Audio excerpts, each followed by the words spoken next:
ജഗദീഷ് ചേട്ടൻ്റെ അടുത്ത് എന്നെ പറയുമ്പോൾ അനീഫൊക്കെ പറയും നമ്മൾ ജഗദീഷ് ചേട്ടൻ്റെ നേരത്തെ കാണുന്ന അപ്പുക്കുട്ടൻ ജഗദീഷ് ചേട്ടൻ അങ്ങനത്തെ ഒരു ഫീൽ അല്ലാണ്ട് ഒരു പുതിയൊരു ലുക്കായിരിക്കണം, ഒരു റിപ്പീറ്റ് വരാത്തൊരു സാധനം.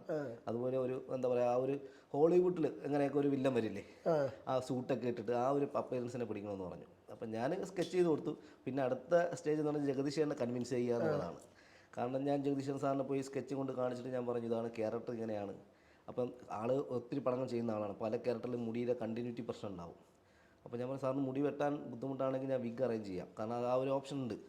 അപ്പോൾ ആൾ കഥയെല്ലാം കേട്ടിട്ട് പറഞ്ഞു, കാരണം ഞാൻ 2-3 പടം അടുപ്പിച്ച് ഫാലിമി മുട്ടയെ കടിക്കാൻ പുള്ളി തയ്യാറായിരുന്നു. അപ്പം ക്യാരക്ടറിൽ എന്താണോ ക്യാരക്ടർ എന്ന് വെച്ചാൽ പുള്ളി എന്തിനും ഞങ്ങളുടെ മേക്കപ്പിലൂടെ സപ്പോർട്ട് ചെയ്യാൻ ഭയങ്കര ബ്രില്യൻ ആർട്ടിസ്റ്റാണ്.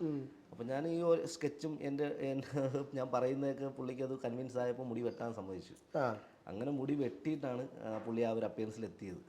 എന്നിട്ട് ലെൻസ്, കണ്ണിൽ നിന്ന ലെൻസ് ഒരു ഓപ്ഷൻ, പിന്നെ മീശ താടിയൊക്കെ ഒരു സെറ്റ് ചെയ്തപ്പോൾ പക്ക ലുക്ക് കിട്ടി. ഭയങ്കര രസമുള്ള പരിപാടിയായിരുന്നു.